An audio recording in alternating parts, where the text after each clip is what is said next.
ada kamera. Halo semuanya, kembali lagi bersama kami, tim Jejak Wawasan yang kedua tentunya. Kali ini kami akan mengajak teman-teman untuk melihat sesuatu yang unik dan yang pastinya akan menginspirasi dan menambah wawasan kalian semua. Apa sih keunikannya? Tempat ini merupakan sebuah guest house dan hunian yang dibangun oleh Mas Yosi Fajar selaku arsiteknya. Dan beliau juga yang akan membawakan sebagai bintang tamu kita pada acara siang hari ini. Apa sih keunikannya? Daripada kalian makin penasaran, langsung saja ikuti kami, tim Jejak Wawasan yang kedua, untuk mengeksplor tempat ini. Ayo semuanya, come on guys. Ayo. Jangan ketinggalan. Nih, kami persembahkan.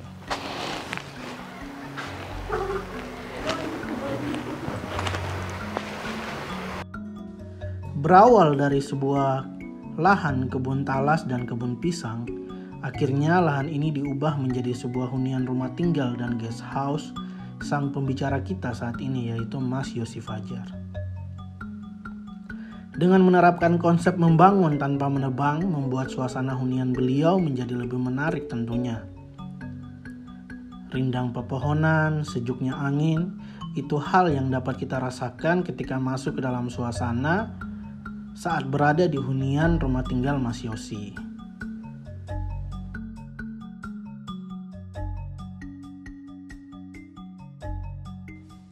Untuk material bangunan pada hunian rumah tinggal Mas Yosi yaitu menggunakan material bekas seperti material bambu, material kayu, material keramik, pintu, jendela, kusen, dan lain-lain. Nah, ini adalah sesuatu hal yang menarik tentunya, karena rumah tinggal seringkali kita melihat harus bangun dengan menggunakan material yang baru dibeli. Tapi dengan belajar dari Mas Yosi ini, kita bisa menggunakan material bekas menjadi sesuatu hal yang baru dan menjadi nilai daya tarik yang menarik.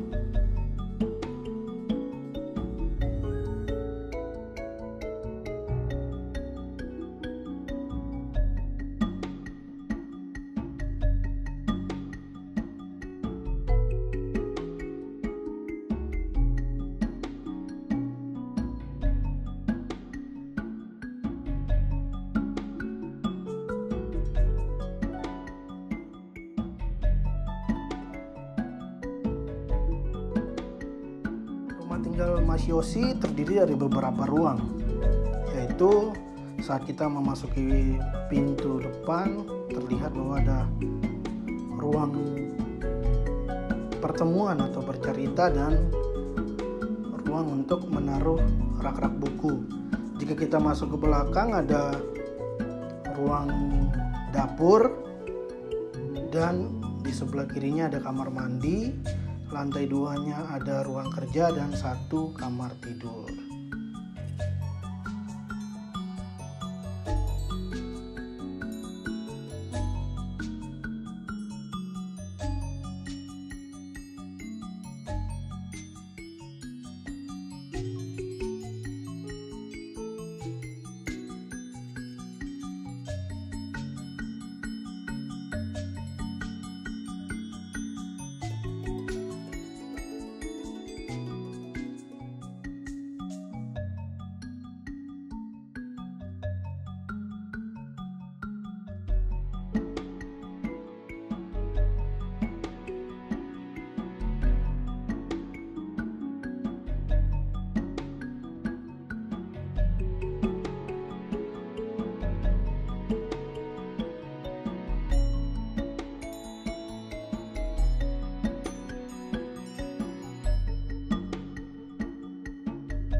Yang uniknya lagi adalah penerapan kuda-kuda atap pada bangunan Jika dilihat pasti sangat berbeda dengan apa yang kita pelajari selama ini, sehingga tentunya menjadi daya tarik tersendiri dari karya Mas Yosi ini dalam penerapan struktur kuda-kuda pada bangunan.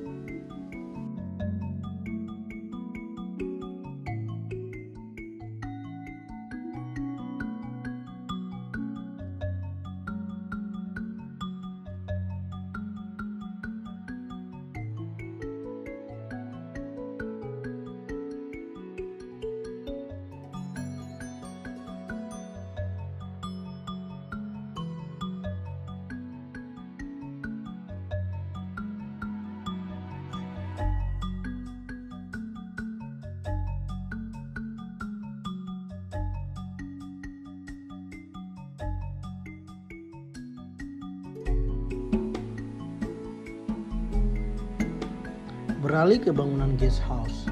Bangunan guest house sendiri lebih difungsikan ke arah hunian yang disewakan. Bangunan ini terdiri dari 2 lantai, yang mana lantai 1 terdiri dari beberapa ruang, yaitu adalah teras, ruang tengah, pantry, dan 1 kamar mandi tentunya. Sedangkan pada lantai 2 terdiri dari 1 kamar mandi, kamar tidur, dan balkon.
Berikut ini adalah contoh peragaan merasakan ruang secara fungsional.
Halo teman-teman semuanya, terima kasih karena masih bersama kami. Kemarin kan kita sudah mengeksplor bangunan guest house dan kediaman Mas Yosi Fajar yang berada di Kaliurang. Untuk itu pada saat ini mungkin saya akan mengajak teman-teman semua untuk mengeksplor sesuatu yang pastinya lebih menginspirasi dan lebih menarik tentunya. Dan di sini saya ditemani oleh rekan saya. Halo, namaku Okta Linta, teman-teman bisa panggil Linta. Kali ini aku akan menemani Ale. Di mana nih sekarang kita? Kita berada di Samigaluh tentunya, di Kabupaten Kulon Progo. Nah, di sini kita akan mengeksplor bangunan apa, Saudara Linta? Perpustakaan dan juga rumahnya Mas Yosi Fajar juga ini. Dan kebetulan di sini juga dirancang oleh Mas Yosi Fajar. Nah, untuk itu daripada teman-teman semua makin penasaran dan tentunya ingin mendapat sesuatu inspirasi yang baru, untuk itu mari langsung kita saja langsung mengajak teman-teman semua mengikuti kita untuk mengeksplor tempat ini. Ayo guys!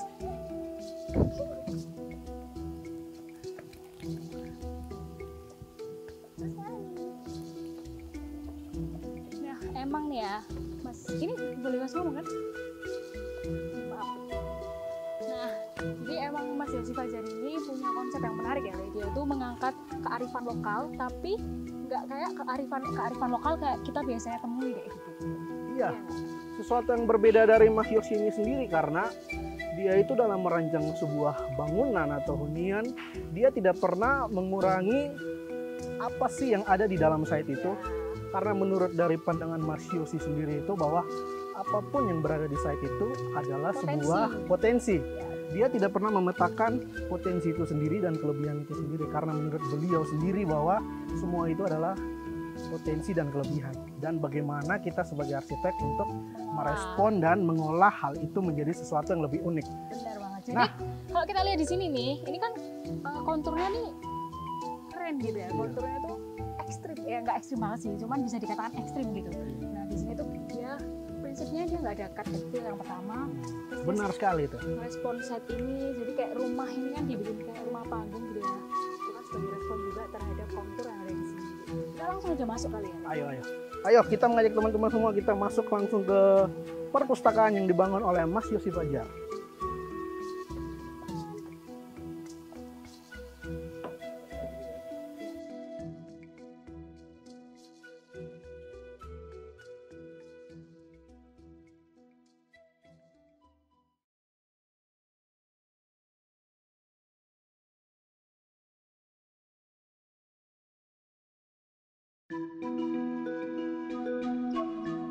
Bangunan yang berlokasi di Samigaluh, Kabupaten Kulon Progo, Yogyakarta ini memiliki kesamaan dengan bangunan sebelumnya yang berada di Kaliurang, yaitu menggunakan material bekas. Mas Yosi menuturkan bahwa perlu kurang lebih waktu 7 tahun untuk mengumpulkan material-material ini.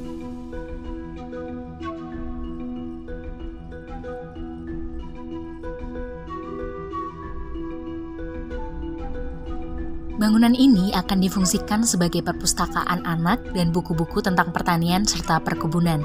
Selain untuk perpustakaan, bangunan ini juga akan difungsikan untuk ruang komunal bagi masyarakat setempat, seperti untuk pertemuan RT, pos ronda, dan lain-lain.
Terdapat kamar mandi semi outdoor. Penggunaan atap solar tuf transparan dapat memasukkan cahaya yang cukup saat siang hari untuk memaksimalkan pencahayaan alami. Bukaan-bukaan serta penggunaan material bebatuan, bambu, dan kayu bekas semakin membuat kita rileks dan merasakan nuansa alam yang dihadirkan dalam ruangan ini. Selain membersihkan diri, kamar mandi yang terkesan menyatu dengan alam ini sangat cocok dijadikan tempat untuk refleksi.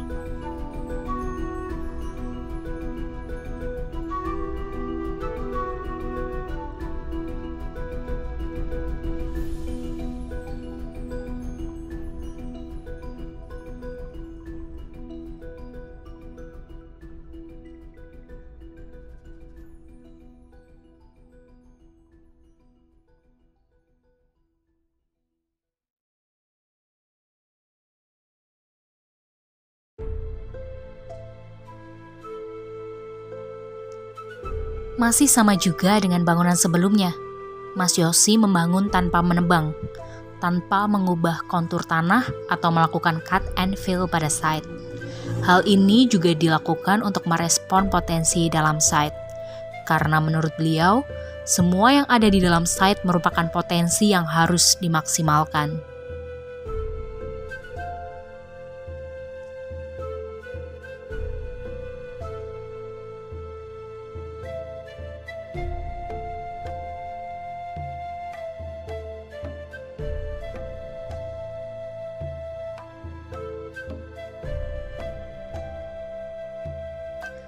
Salah satu prinsip yang juga diterapkan oleh Mas Yosi Fajar adalah tidak menghilangkan karakteristik dari material dan benda yang digunakan. Seperti karakteristik tarik pada bambu, yang dalam bangunan ini secara logika struktur juga digunakan sebagaimana mestinya.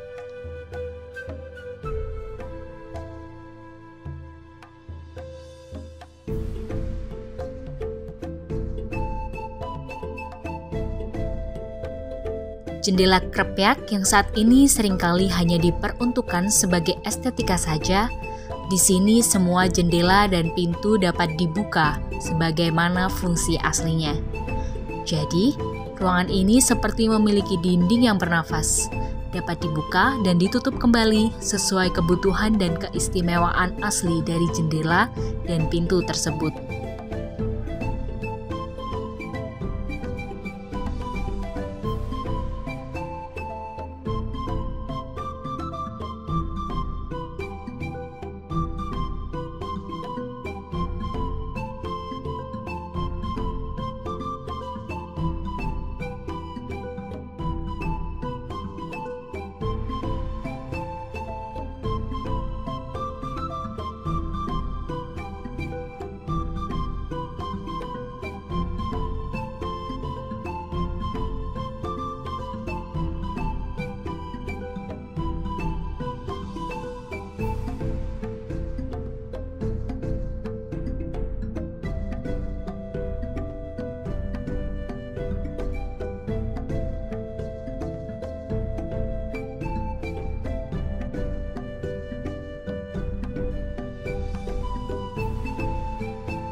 Bangunan ini juga dilengkapi filter air yang terbuat dari pasir, batu, ijuk, dan arang untuk memfilter air dari kamar mandi yang kemudian dialirkan ke kolam ikan.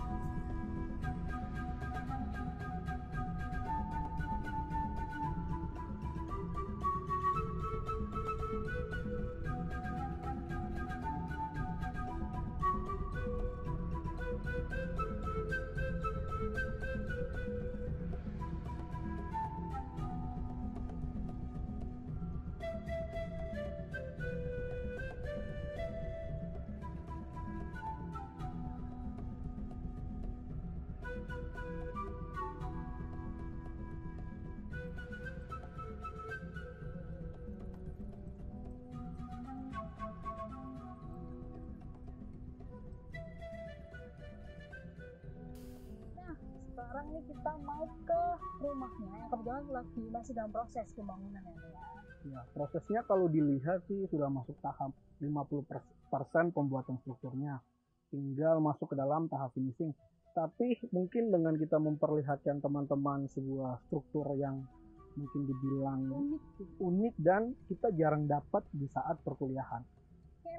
Langsung aja untuk membuat kalian nggak penasaran lagi, ikutlah bersama kami. Ayo, come on guys. Ini emang tempatnya nih asik banget ya. Iya, soalnya jalannya ini mengikuti kontur. Jadi merespon terhadap itu lagi tadi kembali yaitu merespon terhadap site. Oh, sama ini juga sih. Tadi Mas Yosi ini bilang juga kalau dimana dia merespon site itu juga dengan tidak menebang satu pohon gitu. Itu memang pohon yang kita lihat itu juga.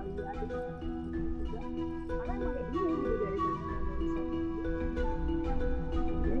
dari site itu sendiri ya semuanya udah disediakan. Menurut beliau itu apa yang udah ada di site itu ya itu yang harus kita kembangkan dan kita manfaatkan. Bukan berarti dengan kita membangun rumah atau membangun sesuatu kita malah menghilangkan itu. Jadi kita malah merugikan itu karena menurut beliau sendiri kita hidup itu harus berdampingan dengan alam karena kita hidup juga membutuhkan alam. Itu marilah kita langsung melihat struktur bangunan rumah tinggal yang dalam tahap 50%. Ayo guys. Ini merupakan rumah Mas Yosi yang dalam tahap proses membangun di Samigaluh, Kabupaten Kulon Progo. Diameter rumahnya yaitu 4 x 6 meter persegi dengan menggunakan material lokal seperti bambu, kayu, bata merah, dan ada material modern juga seperti beton bertulang dan keramik. Untuk struktur utama bangunan ini sebagian besar menggunakan struktur kayu dengan diameter 18 x 18 cm dan beton bertulang sebagai kolom penopangnya. Selain itu, pada bangunan ini material yang digunakan merupakan material bekas yang dikumpulkan Mas Yosi selama 7 tahun sebelum proses pembangunan dilakukan. Dan rumah ini terdiri dari 2 lantai. Lantai dasar dan lantai keduanya. Itu sangat berusaha. Mereka mempercepat. Maksudnya mereka memutar model aja sebentar. 3-4 tahun kan jadi hits, jadi viral gitu. Nanti kan sebenarnya sudah selesai, dia harus ganti lagi. Nah makanya kalau sudah viral kan harga sekitar udah naik. Kamu beli tanah itu kan udah untung. Jadi ditambah kamu punya usaha 3 tahun udah untungnya berlipat-lipat. Tapi dampak lingkungannya sebenarnya mengubah sawah, mengubah kebun, mengubah apa ini jadi secara cepat gitu. Jadi permukiman jadi apa. Nah, kami sebenarnya menolak itu ya cara-cara. Jadi di sini kita memang cari yang tapi kalau kamu ke situ sedikit view-nya sudah luar biasa. Kita nggak mengejar view tapi menghidupkan sesuatu yang sebenarnya sudah ada. Nah, kalau butuh view ya kita jalan. Berikut adalah cerita singkat Mas Yosi mengenai lingkungan sekitar lokasi hunian. Nah, itu kan di sini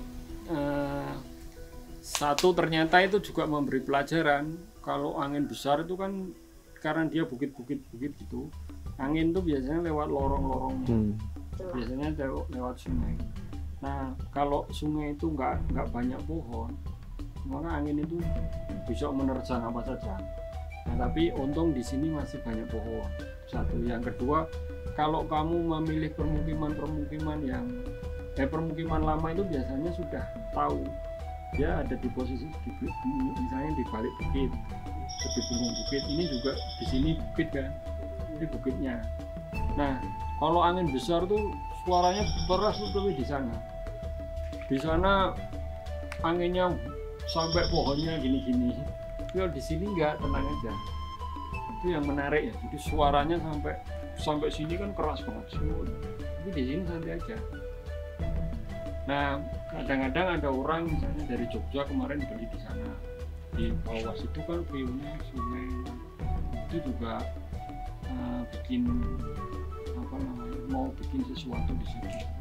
Dia lihat di sini berhenti, terus aku bilangin. Hah? Kasih tahu Lin, biar pada tahu. Oke, jadi kita tuh udah selesai. Kita udah berada di penghujung acara. Makasih buat teman-teman, tetap semangat kuliahnya. Dan jangan pernah bosan-bosan untuk mengikuti kegiatan jejak wawasan yang diadakan himpunan pada periode berikutnya. Dadah!